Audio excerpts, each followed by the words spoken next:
Bueno, entonces vamos a hablar acerca de hipersensibilidad y de la inmunidad frente a los agentes infecciosos, ¿sí?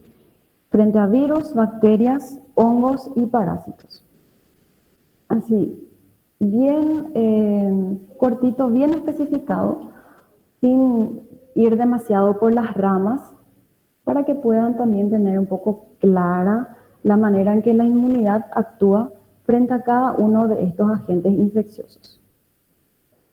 Antes que nada, hipersensibilidad. La hipersensibilidad es un fenómeno en donde ocurren respuestas inmunológicas, pero estas respuestas son distintas a las clásicas. En la hipersensibilidad hace falta una exposición primaria a un agente o a un antígeno, ¿sí? Para ser sensible al organismo. Posteriormente se necesita entre 5 a 6 días para que se instale esa sensibilidad al antígeno y finalmente va a ser demostrada, se va a poder ver esa sensibilidad, o sea, hipersensibilidad, cuando este antígeno se presenta por segunda vez, cuando nos exponemos al antígeno por segunda vez, ¿sí? Existen varios tipos de hipersensibilidad que vamos a detallar cada uno de ellos hoy. Los alergenos, ¿sí? Para que ocurra una hipersensibilidad tenemos que el organismo tiene que estar expuesto a un alérgeno o un alergeno, ¿sí?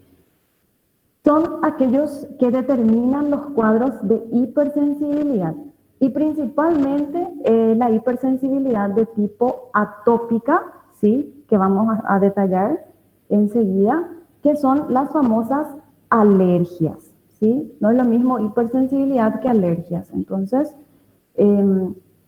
son causadas por partículas denominadas alérgenos.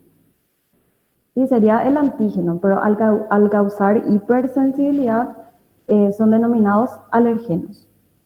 Estos alergenos pueden ser de diferentes orígenes, ¿sí? Pueden ser productos de origen microbiano, parasitario, como las bacterias, hongos, protozoarios y helmintos.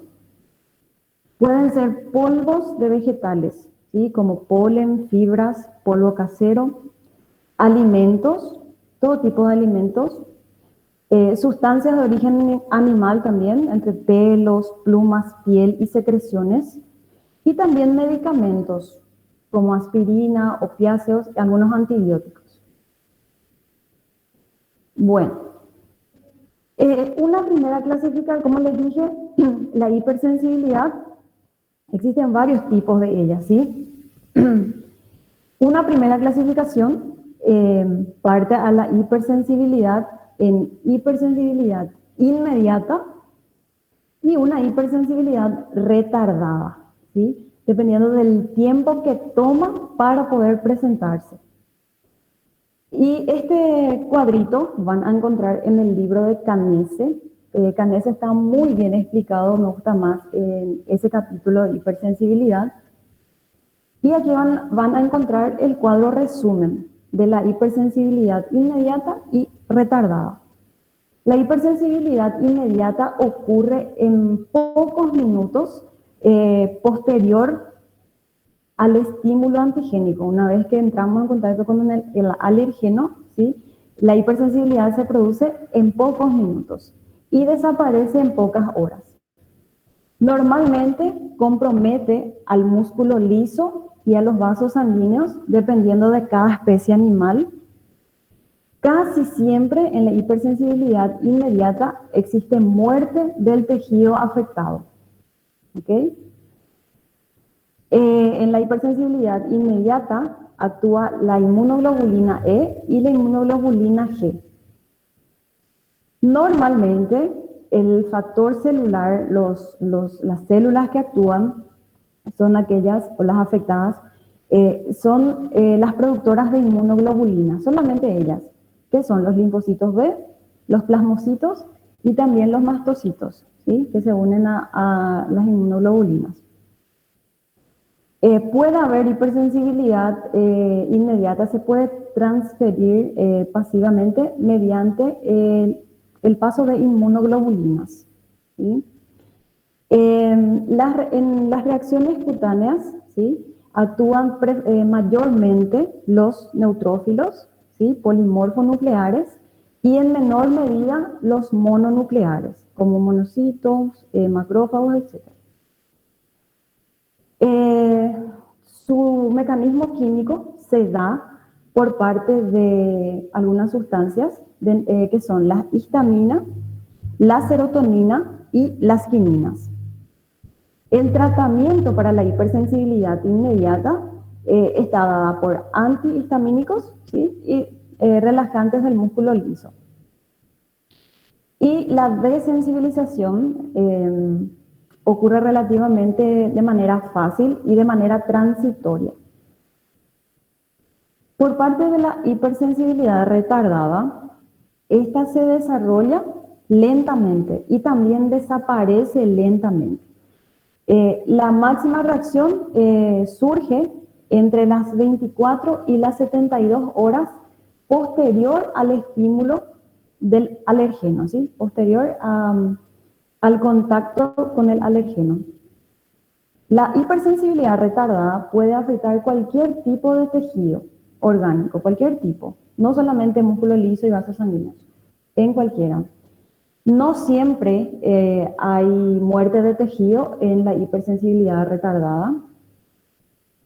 La inmunoglobulina afectada en este caso no está identificada porque normalmente se afectan los linfocitos T, ¿sí?, no las inmunoglobulinas.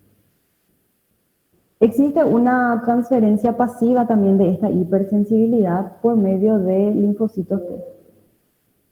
Sería por sueros ricos en linfocitos T. En la parte histológica, las reacciones cutáneas en la hipersensibilidad retardada, ¿sí?, está dada mayoritariamente por los mononucleares, es decir, monocitos, macrófagos, etc. Y en menor medida por los polimorfonucleares o neutrófilos. ¿Okay?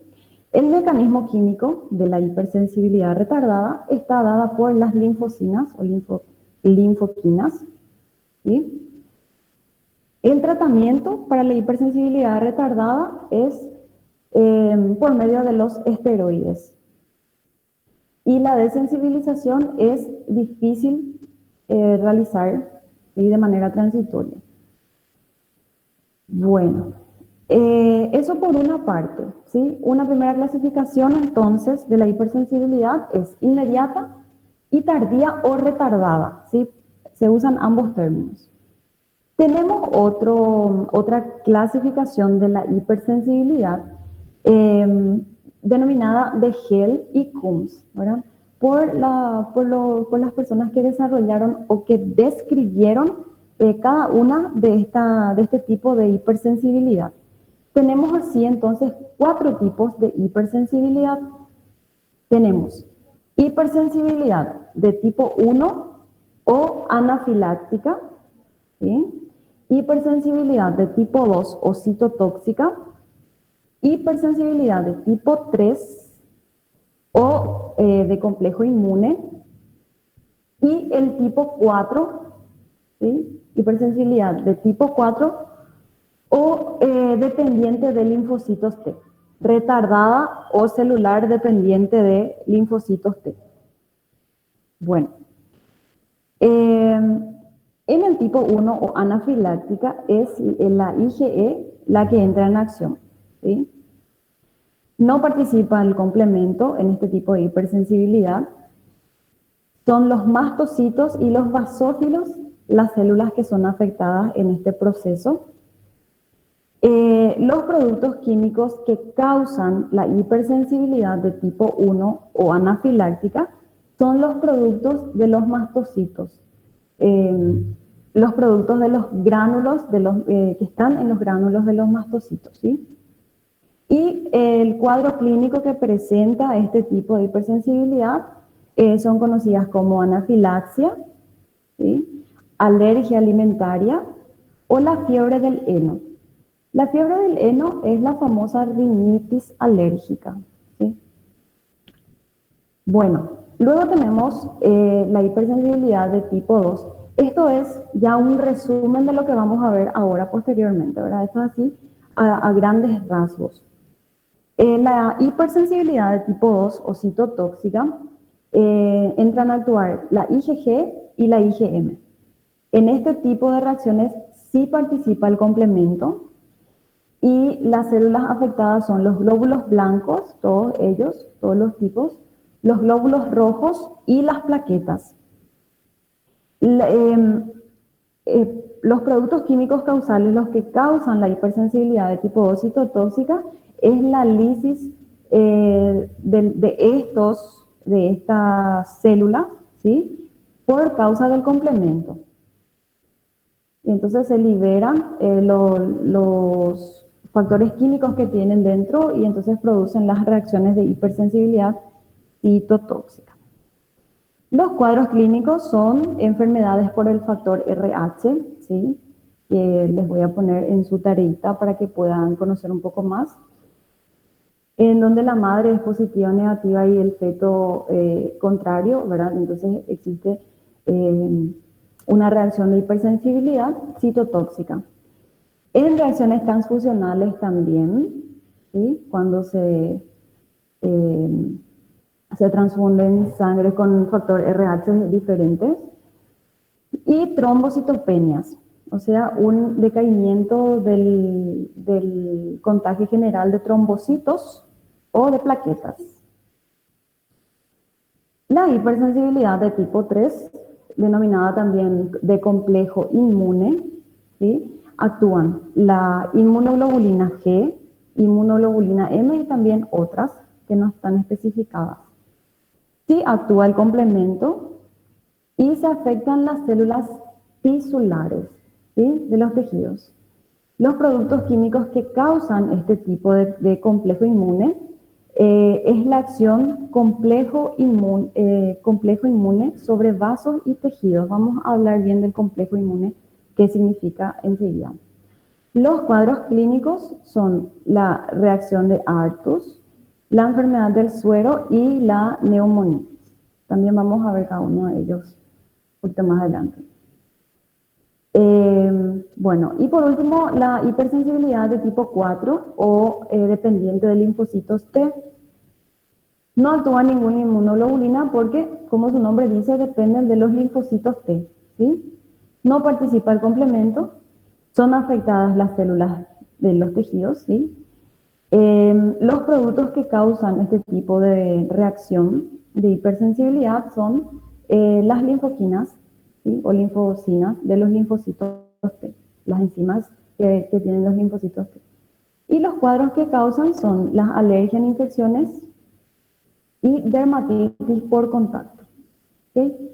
Bueno, esto es un resumen que después le va a servir súper luego de terminar esta unidad. Porque vamos a detallar cada uno de ellos enseguida. Bueno, vamos a empezar entonces con la hipersensibilidad de tipo 1 o anafiláctica. Este tipo de hipersensibilidad es inmediata, ¿sí? El anticuerpo que interviene en la anafilaxia es la inmunoglobulina E y puede ocasionar tanto cuadros leves como intoxicación alimentaria, como cuadros extremadamente graves en donde encontramos al shock anafiláctico, ¿sí? Voy a aceptar acá un ratito a la gente que está entrando.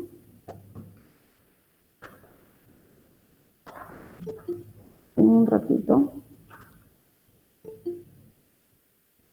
Porque si no se me quedan pendientes. Ok. Continuamos entonces. Como dijimos entonces, el tipo 1 es inmediata. Es el tipo inmediata. Los anticuerpos que intervienen son la inmunoglobulina E y pueden provocar cuadros leves. Los cuadros leves son la intoxicación alimentaria o alimenticia y los cuadros extremadamente graves, el shock anafiláctico. Bueno, La inmunoglobulina E es la que interviene en esta anafilaxia. Producida principalmente por los plasmocitos, ¿sí? Tiene la capacidad de fijarse por su fracción FC, ¿sí? La parte de abajo que habíamos visto la semana pasada, ¿sí? A los receptores de los mastocitos y de los basófilos, ¿sí? Una vez que la inmunoglobulina E, o sea, una vez que el antígeno, ¿sí? O el alérgeno, se une a la inmunoglobulina E por su sitio de fijación, ¿sí? Como lo que habíamos visto la semana pasada, esta acciona, digamos, a los mastocitos y a los basófilos, y estas liberan sus sustancias, ¿sí? Que producen el cuadro alérgico en sí. Ese sería el proceso. Entonces, la inmunoglobulina E se une, o sea, el antígeno se une a la inmunoglobulina E, y esta unión es la que activa a los mastocitos, ¿sí? Y entonces liberan las sustancias que están dentro de los gránulos, y esas sustancias son las que producen el cuadro alérgico. Bueno, existen dos tipos de hipersensibilidad anafiláctica. En la hipersensibilidad anafiláctica general, ¿sí? Y la local o atópica. Aquí encontramos la palabra que vimos hace rato. Atópica significa local.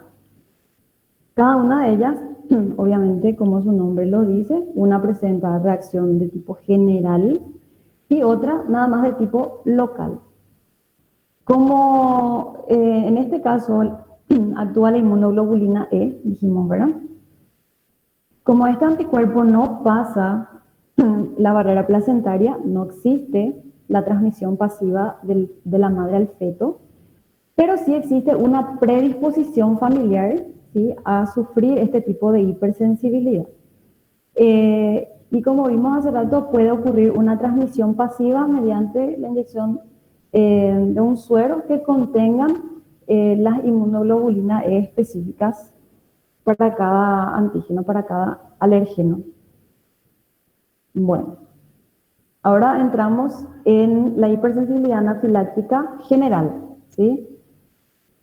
Esta es, entre todas, la que presenta el cuadro más grave. ¿Por qué? Porque presenta el shock anafiláctico, ¿sí? O el choque anafiláctico. Este shock anafiláctico en el hombre se presenta normalmente con respiración acelerada, taquicardia, ¿sí? Hipotensión y muerte en pocos minutos. También existen cuadros un poco más leves, en donde se presentan estos mismos síntomas, pero con menor gravedad, ¿sí? Con menor intensidad. Se observan en estos casos diarreas y la emisión de orina frecuente, ¿sí? Bueno, como ya dijimos, los alergenos o los antígenos sensibilizadores pueden actuar como ellos, las proteínas, ¿sí?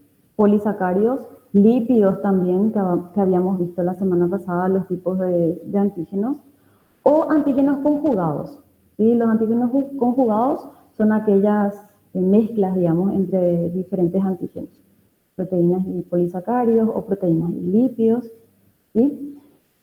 Una cantidad mínima de estos tipos de antígenos son suficientes para que se puedan producir la reacción de hipersensibilidad, ¿sí?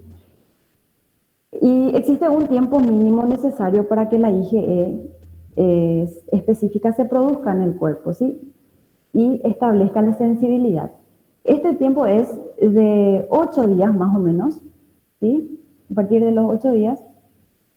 Y se llega a la máxima hipersensibilidad alrededor de las 3 semanas. Bueno, los mecanismos de inducción de hipersensibilidad anafiláctica, es decir, la manera en que ocurre los diferentes procesos en la hipersensibilidad anafiláctica. Bueno, primeramente el proceso comienza con la penetración del antígeno o alérgeno al organismo, ¿sí? Ya sea a través de las mucosas o bien por vía parenteral. Luego, los alergenos son captados por las células presentadoras de antígenos, ¿sí? Que ya habíamos hoy visto, y son entregados a los linfocitos T cooperadores o linfocitos T helper. ¿Okay? Bueno, estas a su vez, ¿sí? los linfocitos T helper, a su vez, actúan sobre las células B, los linfocitos B, productores de IgE, ¿verdad? Mediante la acción de la IL-4, ¿sí? Interleucina 4. Bueno, posteriormente, cuando, los anticuerpos, ¿sí? Los IgE, alérgenos específicos, porque son específicos para cada tipo de alérgeno, ¿sí? Se unen a los receptores de los mastocitos y los sensibiliza, lo que habíamos dicho, para la liberación de los gránulos y de las sustancias que están dentro de los mastocitos. Cuando el mastocito es sensibilizado, existe un aumento del calcio intracelular, ¿sí? Este aumento del calcio intracelular activa la liberación de los mediadores, o sea, sí, de los mediadores, de las sustancias que están contenidas en los gránulos de los mastocitos. Y la liberación de otros mediadores como interleucina 4, 5 y 6, que producen, ¿verdad?, la estimulación de la inmunoglobulina E. Y también se liberan interleucinas 8 y 9, que producen una activación celular inflamatoria. Todo esto ocurre para que se produzca el proceso de hipersensibilidad anafiláctica. Estos mediadores que son liberados, ¿sí? Una vez que el anticuerpo estimula a los mastocitos, pueden ser de tipo primario o de tipo secundario, ¿sí? Entonces, los mediadores son las sustancias que son eliminadas por las células, por los mastocitos y los basófilos durante su proceso de degranulación. Los mediadores anafilácticos primarios son la heparina, la histamina, la serotonina y el factor quimiotáctico eosinófilo. Los mediadores anafilácticos secundarios son los leucotrienos, la bradykinin y los activadores plaquetarios. Vamos a ver cada uno de ellos hacia grandes rasgos sus funciones, ¿sí? La histamina produce la contracción de los músculos lisos, ¿sí? Ocasiona, por lo tanto, trastornos respiratorios, sobre todo una dificultad en la expiración, y produce también la caída de la presión arterial o de la tensión arterial. ¿Sí? La heparina es una sustancia que tiene una acción conocida de anticoagulante, ¿sí? Y se encuentran en las células de los mastocitos, en los gránulos de los mastocitos. Por otro lado tenemos la serotonina, que es un neurotransmisor, ¿sí? Tiene una acción farmacológica similar a la histamina, ¿sí? Produce la contracción rápida de los músculos lisos y aumenta la permeabilidad vascular. No tiene participación en la anafilaxia humana por el hecho de que no existen en las células cebadas. Luego, la bradykinin, espera un ratito, voy a acertarle porque me molesta un poquitito el ruidito. Bueno, la bradiquinina y otras quiminas también producen una contracción lenta del músculo liso, ¿sí? Tiene efecto vasodilatador y también produce un aumento de la permeabilidad capilar. Los leucotrienos también son denominados SRSA o sustancias de reacción lenta, ¿sí? Sustancias de reacción lenta, por sus siglas en inglés, ¿verdad? Slow, de la anafilaxia. Y son liberadas por el tejido pulmonar, ocasiona un espasmo del músculo liso bronquial y también un aumento de la permeabilidad, pérdida de líquido y secreción de moco. Bueno, el factor quimiotáctico de la anafilaxia eosinofílico, ¿sí? Aquí les dejo sus siglas. Es un factor que atrae a los eosinófilos y son liberados también por el tejido pulmonar. Todas estas sustancias son liberadas por los mastocitos, ¿sí? Una vez que se produce la degranulación, ¿sí? Luego tenemos los factores de activación plaquetaria, como su nombre lo dice, producen la activación de la acción de las plaquetas, ¿sí? Produce la agregación de las plaquetas y también liberación de serotonina. Bueno, los eosinófilos, ¿sí? Los eosinófilos son capaces de liberar in situ, en ese lugar, en el lugar en donde se encuentra, sustancias que intervienen otra vez en la regulación de la anafilaxia, ¿sí? Como son enzimas denominadas histaminasa, ¿sí? Que son capaces de inactivar a los leucotrienos y a la histamina. Entonces, reduciendo esa respuesta anafiláctica. Y también contienen lipolidasa, que inhibe a los factores de activación plaquetaria, ¿sí? Bueno, las sustancias que participan en la anafilaxia, también entre ellas están las prostaglandinas, ¿sí? que previenen la liberación de histamina y de leucotrienos, y tienen acción antilinfocítica, ¿sí? Contra las células T y B. Y tenemos las anafilotoxinas, que ya habíamos hablado de ellas en clases anteriores, que son sustancias que inducen la liberación de histamina por parte de los mastocitos y actúan como anafilotoxinas las fracciones del complemento, ¿sí? Que habíamos visto, la fracción C3A y C5A. Todas estas son sustancias que inhiben la respuesta de hipersensibilidad otra vez, ¿sí? Y eso dentro del cuerpo, dentro del organismo, ¿sí? También existen drogas, ¿sí? que van a venir del exterior, ¿sí? Que moderan la anafilaxia. Les puse 6 de ellas, las más usadas, las más conocidas, digamos. Tenemos las catecolaminas, ¿sí? Que incluyen a la adrenalina, a la efedrina, al propanolol y al isoprotenolol, que actúan como broncodilatadores, ¿sí? Y relajantes de los músculos lisos.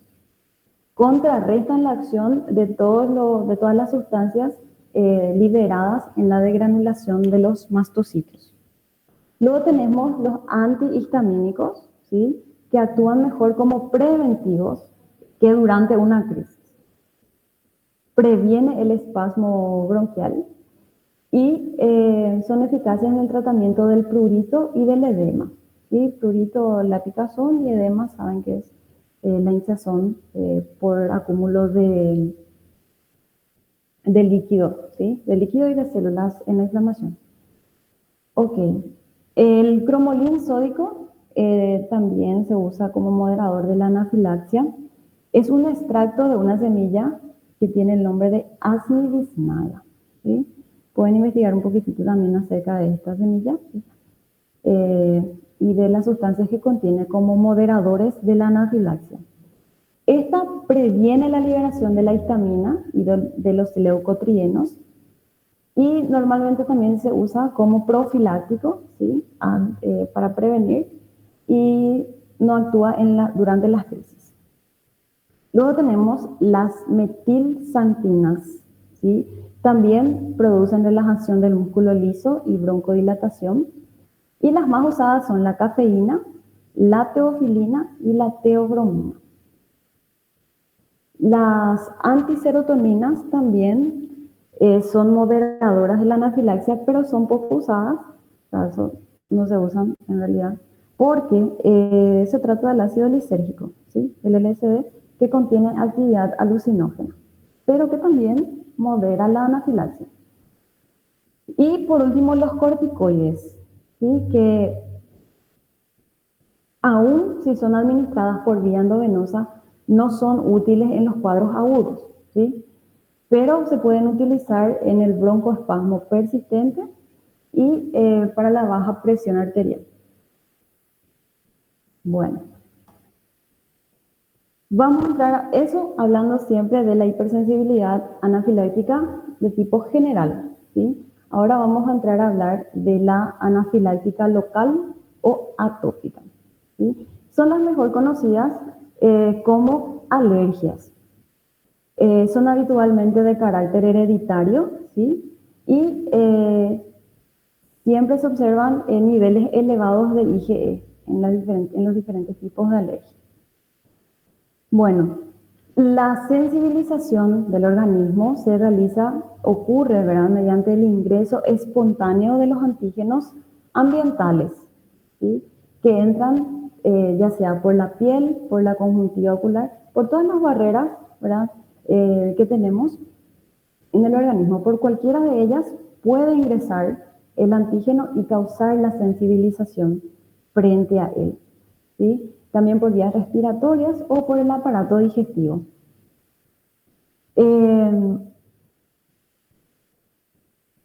Bueno, en este fenómeno de la reacción alérgica, normalmente ocurren los mismos mecanismos que en la anafilaxia, ¿sí? El ingreso del alergeno, la unión con los anticuerpos, etcétera, todo eso que vimos, ¿sí? Y también interviene la inmunoglobulina E, son idénticos, los mediadores también son iguales. Bueno, existen 3 tipos de alergias que son las más frecuentes en el ser humano. Tenemos la alergia cutánea, ¿sí?, que es provocada por el contacto de la piel con sustancias alergénicas como lociones, pinturas o tinturas, cremas, diversas sustancias químicas, lana, pelos de animales, etc. Y se produce este tipo de cuadro, ¿sí?, que podemos ver, de signo que podemos sentir, que podemos ver. La alergia alimenticia también es otra de ellas que es bastante frecuente y se manifiesta por náuseas, vómitos, a veces diarrea y también urticaria, ¿sí? Tiene esta característica, la mayoría. Pueden ser motivadas por la leche, ¿sí?, proteínas de la leche, chocolate, pescados, mariscos y diversas frutas. Y la alergia por picaduras de insectos, ¿sí?, que son motivadas por diferentes tipos de insectos como abejas, avispas, hormigas, larvas de mariposas, etcétera, cualquier tipo de insectos. Y normalmente tiene esta característica, ¿sí?, en donde vemos tipo como una pápula bien grande, ¿sí? Esta característica, son bastante diferenciados los 3. Bueno, la hipersensibilidad atópica, ¿sí?, o local se puede diagnosticar por diversos estudios, diversos procedimientos. Entre ellas tenemos la intradermorreacciones, en donde se utilizan antígenos solubles, o sea, se inyectan en una solución los antígenos, que pueden producir fenómenos cutáneos que se pueden observar en los casos positivos. Producen eritemas, producen pápulas o edema. Se realiza mediante inyecciones intradérmicas, mediante parches adhesivos en la piel también y escarificaciones. Y así se observan así, de esta forma.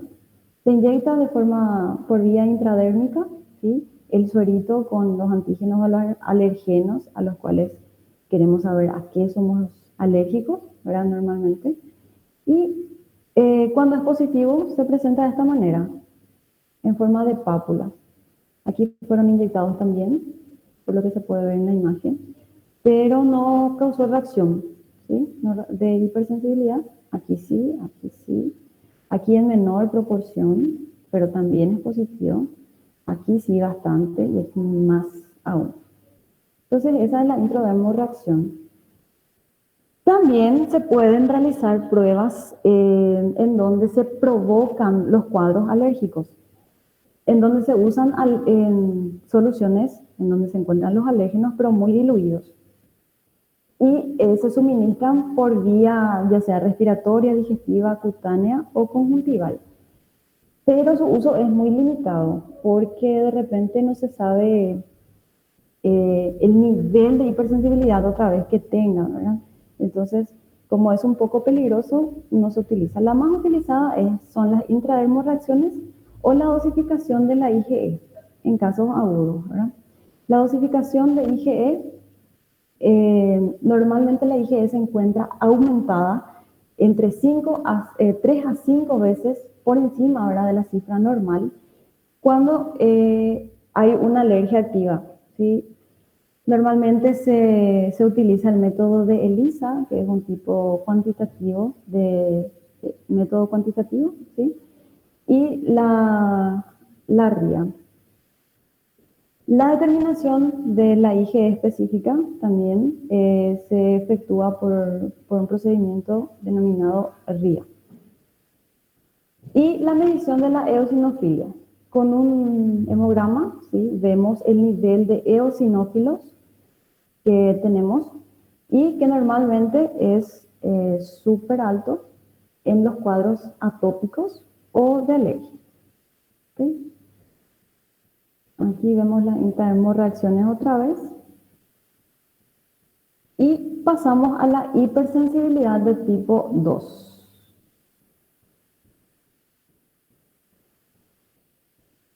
Okay. La hipersensibilidad de tipo 2, en este tipo intervienen las inmunoglobulinas IgG e IgM.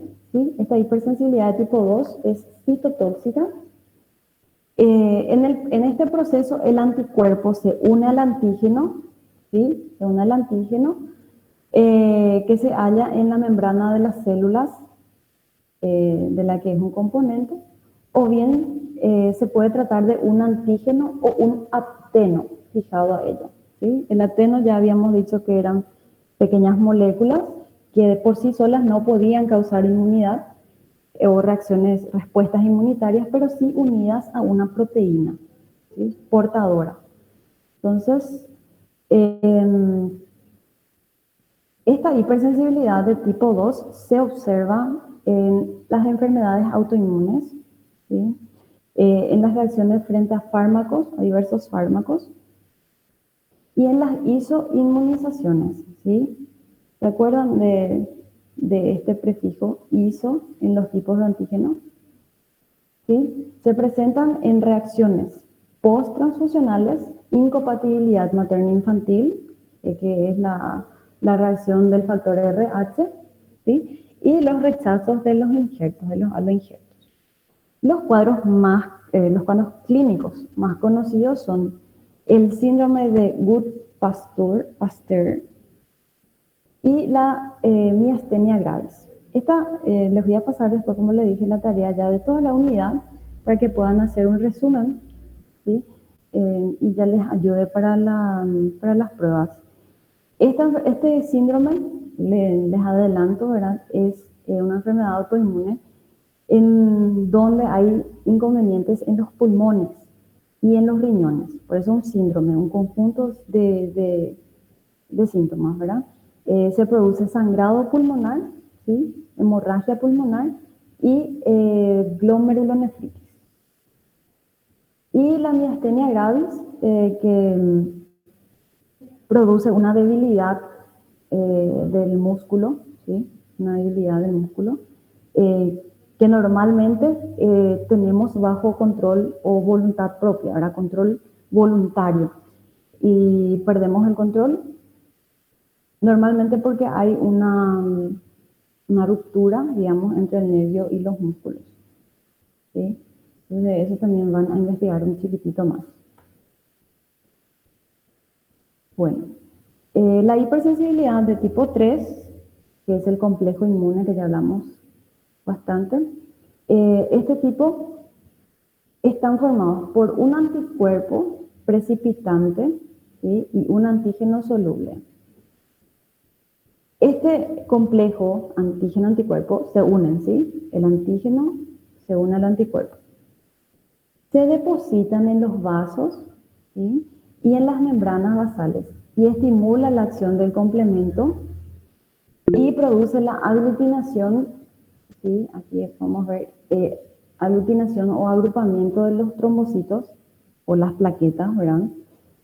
Que en conjunto producen una inflamación aguda, ¿sí?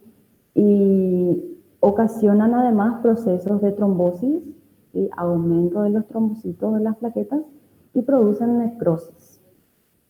Por eso uno también de los más graves, ¿sí? Porque se produce necrosis del tejido en donde se depositan estos complejos. Como habíamos visto, las células afectadas son las células tisulares, ¿sí? Por eso se produce la necrosis tisular. Los anticuerpos de las clases IgG y IgM, ¿sí? Que intervienen en este tipo de hipersensibilidad son precipitantes y fijadores del complemento, ¿sí? Y su unión con el antígeno lleva entonces a la formación de este complejo inmune que lleva a la inflamación aguda y posterior necrosis. Bueno, este complejo inmune, ¿verdad? Este complejo antígeno-anticuerpo actúa activando el sistema del complemento y produce la aglutinación de las plaquetas, como ya dijimos. Estas plaquetas terminan formando microtrombos, es decir, pequeños coágulos, ¿sí? Los famosos coágulos pequeños, que se traducen en procesos de isquemia y posterior necrosis. Entonces la necrosis tisular se liberan sustancias de tipo amina con actividad sobre los vasos sanguíneos que provocan la vasodilatación. Entonces se produce la vasodilatación, las plaquetas logran atravesarlas formando microtrombos y a partir de ahí se produce el proceso de necrosis, ¿sí? Las fracciones anafilácticas, ¿sí? C3A, C5A y la C5B también poseen acción quimiotáctica sobre los neutrófilos, ¿sí? Una vez que son liberadas, atraen a los neutrófilos al lugar de infección, digamos en este caso, ¿verdad? O de hipersensibilidad. Y los que a su vez, estos neutrófilos, mediante sus enzimas proteolíticas, producen daño tisular con necrosis. Y los neutrófilos son los que liberan las sustancias proteolíticas que producen daño tisular, provocando la necrosis. Y también determinan la vasodilatación capilar a través de sus enzimas formadoras de quininas, ¿sí? A través de las quininas y sus proteínas policatiónicas, que son sustancias que contienen dentro, ¿sí? Los neutrófilos, también son los que ocasionan la vasodilatación para que el complejo inmune pueda provocar también su daño. Bueno, hay una diferencia bastante clara entre la hipersensibilidad de tipo 2, ¿sí? De tipo 2 citotóxica y tipo 3 de complejo inmune, ¿verdad? En la hipersensibilidad de tipo 2 participan anticuerpos que están dirigidos contra antígenos, ¿sí? Que están ubicados en la superficie de las membranas de las células y los tejidos, ¿sí? Mientras que la hipersensibilidad de tipo 3 intervienen anticuerpos contra antígenos solubles, o sea que se encuentran disueltos en el suelo. ¿Ok? Bueno, existen varios cuadros clínicos, ¿verdad?, que se presentan debido a inmunocomplejos. Y son infecciones moderadas y persistentes con la participación de antígenos microbianos. Estos antígenos microbianos se encuentran en Mycobacterium leprae, ¿sí? Que produce la lepra. Saben que los cuadros presentan de la lepra, ¿sí? Necrosis. Entonces, es por inmunocomplejos también. El Plasmodium vivax, también, que produce el paludismo. Streptococcus del grupo Virians, Streptococcus aureus, el Trypanosoma brucei, ¿sí? Que es el que causa Chagas también, el virus de la hepatitis, virus de las hepatitis y virus del dengue, cuando se presenta en forma hemorrágica, produce también una reacción de hipersensibilidad por inmunocomplejos. Los procesos autoinmunes también son debidos a la formación permanente de anticuerpos contra autoantígenos, ¿sí? Antígenos propios. O sea, sustancias propias o moléculas propias que nuestro sistema inmunitario reconoce como extrañas. Bueno, y en este caso afectan normalmente tejidos del cerebro, hígados, riñones, pulmones, corazón, sistema vascular. O sea, casi todo el organismo, ¿verdad? Y las principales enfermedades que se producen por estos inmunocomplejos son la artritis reumatoide, ¿sí? El lupus eritematoso sistémico, la poliomielitis y la vasculitis cutánea. También tenemos cuadros debido a la formación de inmunocomplejo en mucosas, ¿sí? La mucosa, principalmente la mucosa pulmonar, debido a en la inhalación repetida de unos tipos de hongos, ¿sí? Actinomycetos también, que se observan en neumonitis del granjero, que es una enfermedad producida por estos inmunocomplejos, ¿sí? Y también la neumonitis que se presentan en los cuidadores de palomas, ¿sí? Que por aspiración ingresan actinomycetos y hongos, ¿sí? Y producen ese tipo de hipersensibilidad. También tenemos cuadros específicos de la enfermedad del suero primaria, ¿sí? Enfermedad del suelo retardada y el fenómeno de Artus, ¿sí? En todo este tipo de enfermedades son las que ustedes van a investigar el cuadro clínico, los síntomas, signos y síntomas que se presentan y el por qué. Bueno, luego tenemos la hipersensibilidad de tipo 4 o la que es dependiente de linfocitos T, ¿sí? Retardada. Tiene como característica la lenta respuesta después de la exposición al antígeno. Aproximadamente de 12 a 48 horas después de la exposición al antígeno se presentan los síntomas y signos de esta hipersensibilidad. Es desencadenada por virus, bacterias, hongos, protozoarios, también por células normales o tumorales que nuestro cuerpo identifica como extraños, ¿verdad? Son sustancias que se fijan a la membrana de la célula receptora timodependiente, es decir, los linfocitos T, ¿sí? Se fijan a los linfocitos T. Pueden actuar como antígenos. Los antígenos normales, ¿verdad? De bajo peso molecular, los antígenos normales y los antígenos de bajo peso molecular, que son los aptenos, ¿okay? Bueno, y sus linfocitos, los linfocitos actúan mediante su acción citotóxica, ¿sí? Liberando linfocinas.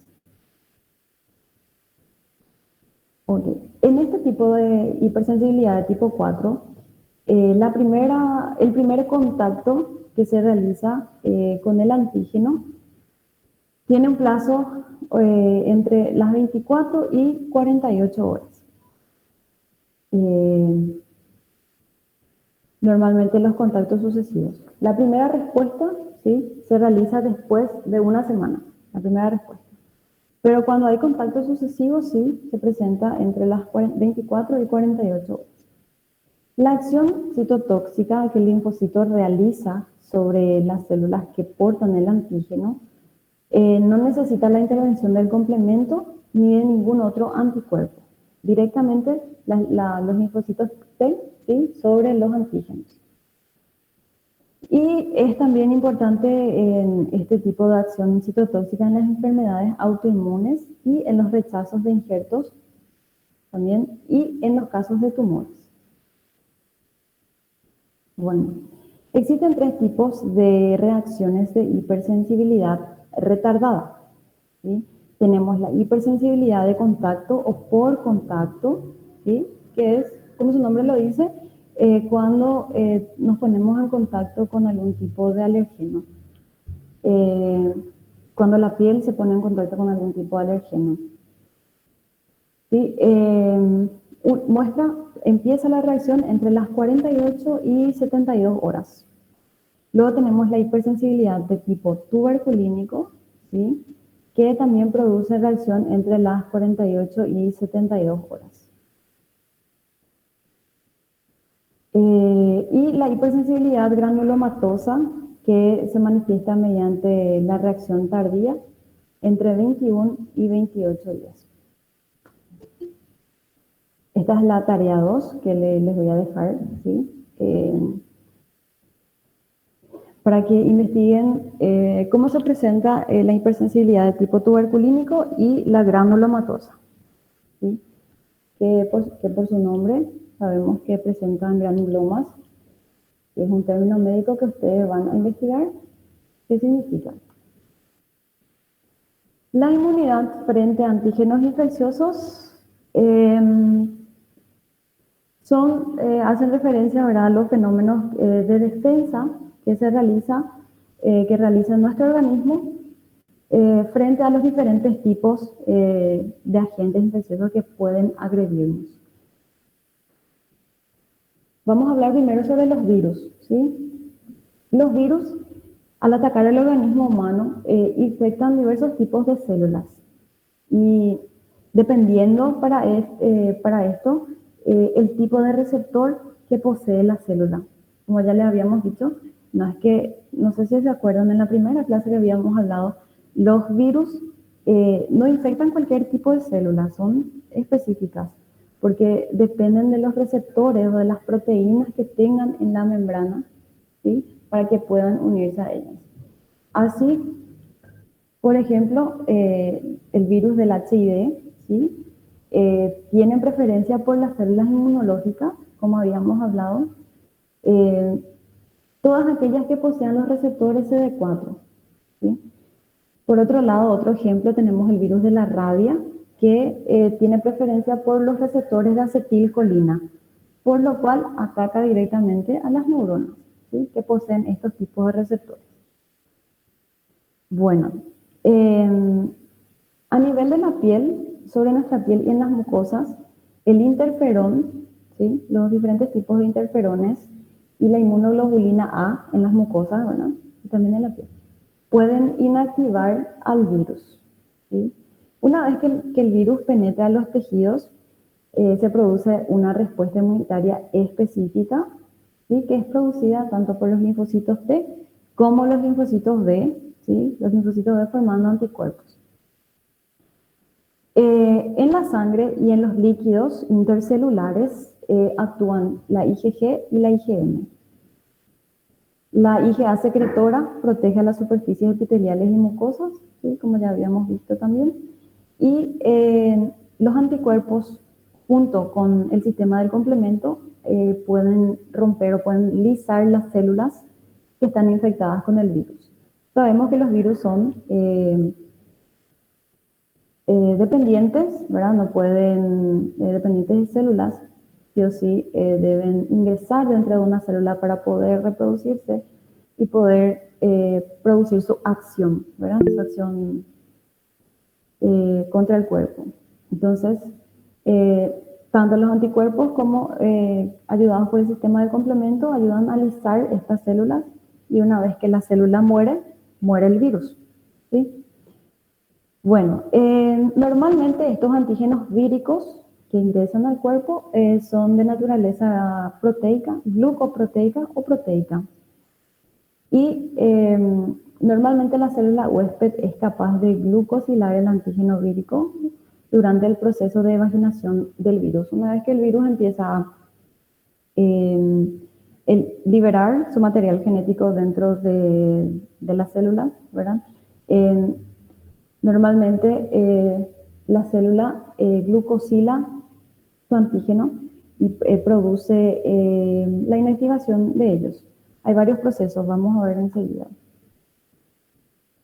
Nuestro organismo reconoce el antígeno vírico, ¿verdad? Exclusivamente a través de la célula T o de los linfocitos T, ¿sí? Como siempre, para reconocer el antígeno se necesita un procesamiento por parte de las células presentadoras de antígenos, ¿sí? Que para los virus deben poseer el complejo mayor de histocompatibilidad de tipo 2, ¿sí? Sabemos que hay de tipo 1 y tipo 2. Para los virus tiene que ser el de tipo 2. Les puse un ejemplo del virus de la gripe, ¿sí? Virus de la gripe.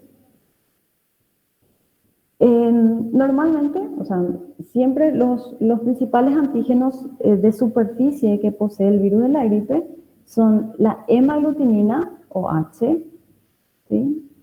Y la neuraminidasa N. El virus de la gripe puede mutar con bastante facilidad y cambiar la estructura de estos dos antígenos, ¿sí? Así, por ejemplo, les puse en forma cronológica, ¿verdad? El virus pandémico del tipo A, entre los años 1933 y 46, tuvo la fórmula H0N1, ¿sí? HON1, HO sería.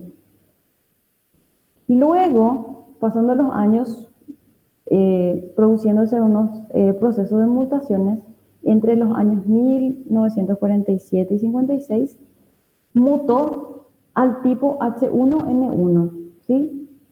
Una hemaglutinina, una neuraminidasa. Luego pasó a H2N2, ¿sí? Luego H3N2, y así. Con este cambio de antígenos superficiales, ¿sí? De sus antígenos superficiales, el virus de la gripe se vuelve reconocible para el sistema inmunitario porque ya tienen otro tipo de estructura en su superficie, ¿sí? Y de esta manera también las vacunas que se crearon para cada tipo ya no son eficaces, ¿verdad? Porque se cambia la estructura de estos antígenos superficiales. Entonces, estos antígenos superficiales son reconocidos por las células T, por los linfocitos T. Bueno, los anticuerpos actúan también sobre los virus. Pueden intervenir en la absorción, en la penetración del virus a la célula, ¿sí? Puede intervenir también en la pérdida de la cubierta vírica y también en la replicación del virus. El anticuerpo es más eficaz contra el virus si atacan los puntos críticos del virus. ¿Cómo sucede con el bloqueo del antígeno hemaglutinina del virus de la gripe? La acción es más eficaz si el bloqueo de los anticuerpos se realiza sobre el antígeno neuraminidasa. Este antígeno es más, digamos, sensible, y si es atacado por los anticuerpos a este nivel, la respuesta inhibitoria, digamos, es mucho más fuerte. Pero si se une a la hemaglutinina, es menos eficaz. Entonces, cada virus también posee una región más sensible, ¿sí? En donde al ser atacados son más fácilmente vencidos, ¿verdad? El complemento colabora con los anticuerpos también en la lisis de las células infectadas, como ya dijimos, por varios tipos de virus por la vía clásica, ¿sí? Formando el complejo de ataque a la membrana que habíamos visto en el sistema del complemento. La inmunidad, en el caso del virus de inmunodeficiencia humana, ¿sí? O HIV, sabemos que esta enfermedad se caracteriza por un periodo latente, un periodo en el que no se presentan ni signos ni síntomas, ¿sí? Que normalmente suele ser un poco largo, porque se produce una constante mutación del virus, ¿sí? Y normalmente este virus, como ya dijimos, tiene una preferencia, una predilección para infectar las células inmunitarias. derivadas de la médula ósea, y en especial a los linfocitos, ¿sí? Normalmente uniéndose al receptor CD4, ¿verdad? Este receptor CD4 de los linfocitos se une a una proteína de la superficie celular del virus de inmunodeficiencia humana que se denomina proteína GP120. La proteína GP120 es la que se une, ¿sí?, al receptor CD4 de los linfocitos. Bueno, puede también penetrar en las células presentadoras de antígenos, como los macrófagos y algunas células tisulares. En toda célula que tenga receptor CD4, ella se va a unir, ¿sí? El virus permanece latente por mucho tiempo en el organismo, integrado al propio genoma celular, ¿sí? Se une al DNA celular, hasta que algún estímulo, no se sabe muy bien, ¿verdad? Algún estímulo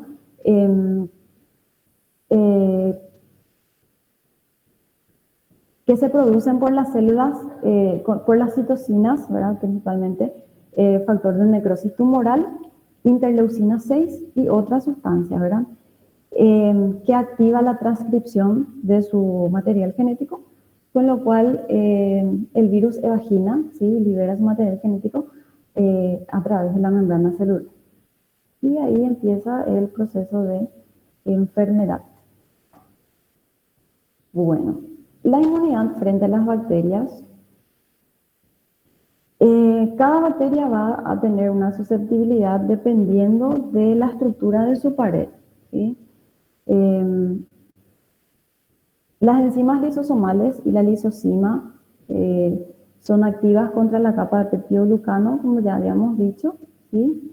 El complemento y las proteínas catiónicas también actúan sobre la bicapa externa de las células de las bacterias gram negativas. En el Streptococcus pneumoniae, ¿sí?, su cápsula externa, en los encapsulados, protegen a las bacterias, ¿verdad?, contra el complemento y contra la fagocitosis también.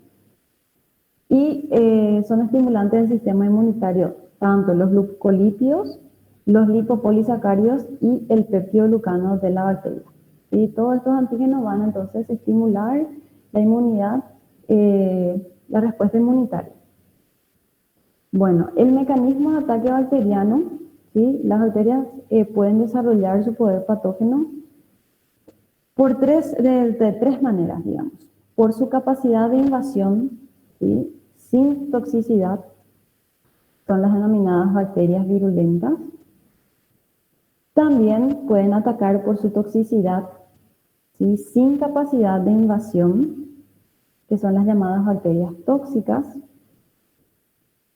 Y por su capacidad de actuar tanto invadiendo los tejidos, ¿verdad?, como por su toxicidad, como por la liberación de las toxinas, ¿sí?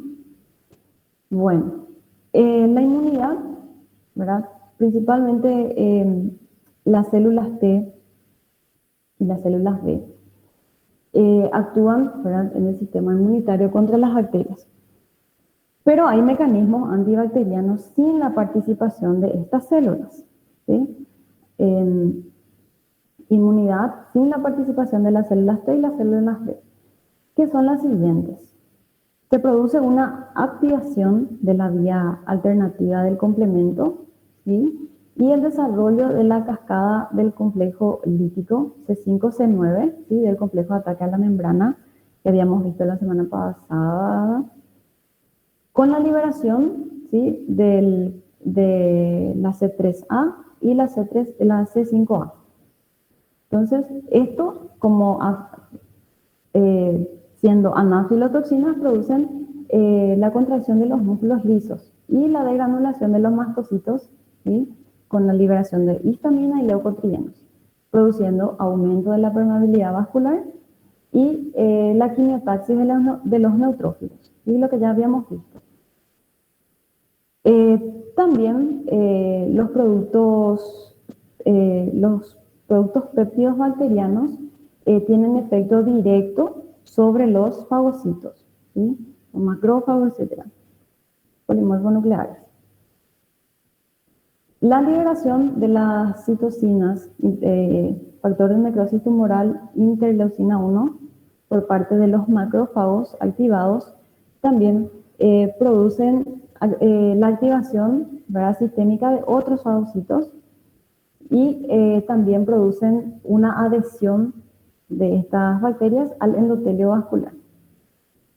Y también participan las células natural killers, ¿sí?, que son activadas por varios componentes microbianos también, como ya dijimos, lipoproteínas, ácido lipoteicoico, lipopolisacáridos, etc., ¿sí?, que son los patrones comunes microbianos también que habíamos visto.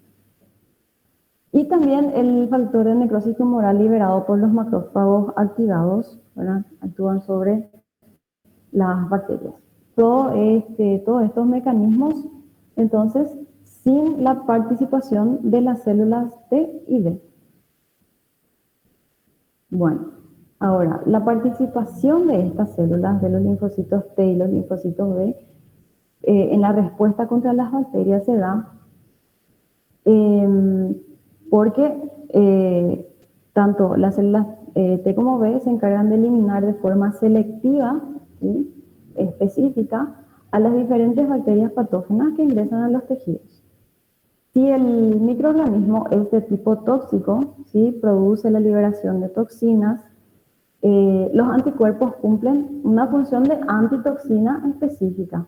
Inactiva esa toxina, ¿sí?, antes de que afecte a la célula o a un tejido específico. Por su parte, las inmunoglobulinas A secretoras, ¿sí?, que están en la piel y en las mucosas, impiden la unión de las bacterias a las células epiteliales. Y los anticuerpos que se fijan con mayor eficacia, ¿sí?, al complemento, junto con el complemento, son la inmunoglobulina G1, inmunoglobulina G3 y la inmunoglobulina M. ¿Sí? Entonces, estimuladas por las células T, que estimulan a las células B y producen entonces los anticuerpos de tipo IgG1, IgG3 e IgM. Bueno, los mecanismos de acción fagocíticos, ¿sí?, frente a un antígeno bacteriano se produce como en todos los tipos de fagocitosis, ¿verdad? El proceso quimiotáctico de los fagocitos, ¿sí?, son atraídos por los componentes bacterianos como por el complemento, ¿sí? Una vez activado el sistema del complemento, produce la estimulación, ¿verdad?, para que los fagocitos lleguen a ese lugar de contacto o de infección. Los fagocitos se unen a las bacterias, ¿sí?, acá tenemos un fagocito, se unen a las bacterias mediante diversos receptores, ¿sí?, de los fagocitos, con las moléculas que tienen las bacterias, ¿verdad? Aquí podemos ver. Se capta la bacteria por fagocitosis celular, ¿sí? Se produce la envoltura aquí de la bacteria y luego se cierra esto aquí y se produce la fagocitosis, ¿sí? Y por último, la destrucción de la bacteria, ¿sí?, por sus componentes líticos, sustancias líticas dentro mismo del fagocito. Bueno, las bacterias tienen diversos mecanismos de evasión. ¿Qué quiere decir eso? Diversos mecanismos con los cuales logran escapar, ¿sí?, de las respuestas inmunitarias del organismo. Y son bastantes, entre ellos desarrollando cápsulas o cubiertas protectoras, ¿sí? ¿Se acuerdan que las cápsulas servían para evadir el sistema inmunitario, para que puedan ingresar sin que sean detectados, ¿verdad? Entonces le daba un mayor poder de patogenicidad a las bacterias. Bueno, también pueden los diferentes tipos de bacterias segregar sustancias repelentes o toxinas que inhiben, ¿sí?, la quimiotaxis de los fagocitos. También inhibiendo la fusión del lisosoma al fagosoma, ¿sí? Una vez que que es ingresado una vez que es fagocitado, ¿verdad? Inhibe la fusión de los lisosomas, como ocurre en el caso del Mycobacterium tuberculosis, ¿sí? Llega a ser fagocitado, pero no destruido, porque inhibe la función de los lisosomas. También producen catalasas, ¿sí? Que desdobla el agua oxigenada. También es uno de sus sistemas de evasión. Algunas bacterias protegen su pared mediante cubiertas extremas muy resistentes, como lo hacen el Mycobacterium leprae, ¿sí? Que se reviste con un complejo glucolipídico fenólico otra vez. Esto vamos a ver en la parte de bacteriología sistemática, ¿sí? La manera en que, la estructura, ¿verdad? del Mycobacterium lepra. También liberan algunas sustancias, ¿sí? Del tipo denominado lipoarabinomanano, ¿sí? Que bloquea la activación de los macrófagos, ¿sí? Esto también en el caso del Mycobacterium lepra. También pueden actuar anulando o disminuyendo la eficacia de las células presentadoras de antígenos, y evadiéndose del fagolisosoma, ¿sí? Para proliferar en el citoplasma celular. En el caso del Mycobacterium lepra, como les dije, también logran, son captados, son fagocitados, pero no son destruidos dentro de la célula. Y destruyendo al fagocito, ¿sí? Como hace el Mycobacterium tuberculosis. Todos estos casos, de estos nombres que les estoy dando, de las bacterias, etcétera, vamos a dar cada uno de ellos en la parte de bacteriología sistemática, ¿sí? Así que no se preocupen. Son muchos nombres y van a haber muchos nombres raros y extraños que vamos a tener que desarrollar, pero no se preocupen, ¿sí? Vamos a tratar de hacer lo más fácil posible. También se puede producir, las bacterias pueden producir shock por endotoxinas, ¿sí? La liberación de las endotoxinas, que son los lipopolisacáridos, ¿sí? ¿Se acuerdan? De las bacterias gram negativas. En los procesos de septicemia estimulan la producción masiva de citocinas, ¿sí? Interferón, factor de necrosis tumoral, y el interferón 1, que provoca un shock endotóxico grave, ¿sí? Que se caracteriza por la caída de la presión arterial, defectos en la coagulación de la sangre, ¿sí? Se produce una coagulación intravascular diseminada, que es el fenómeno de Shardman-Zanarelli, también se quieren ir leyendo, que es debido a la liberación de citocinas, ¿sí? Se produce un colapso circulatorio, ¿sí? Y necrosis hemorrágica, se desangra en síntesis. Bueno, la inmunidad frente a los hongos, normalmente en las infecciones micóticas se recuperan preferentemente mediante los procesos de defensa que están basados en la inmunidad mediada por células, ¿sí? Pudiéndose observar reacciones de hipersensibilidad retardada en algunos individuos infectados. Normalmente la utilización, sabemos que los hongos son oportunistas, ¿verdad? Entonces, la utilización de fármacos inmunosupresores o el desarrollo de cualquier inmunodeficiencia, y en especial la estimulada por el virus de inmunodeficiencia humana, estimula el desarrollo de las micosis, tales como la candidiasis, ¿verdad? Y la criptococosis. Criptococosis, aquí, candidiasis vaginal principalmente, ¿verdad? Bueno, en la inmunidad frente a los protozoarios y helmintos, este creo que es el último ya. La inmunidad frente a protozoarios y helmintos.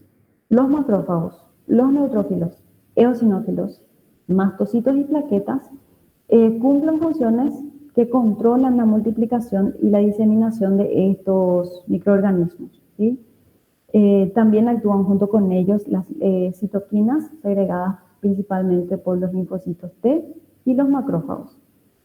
Y secundariamente por los linfocitos B también.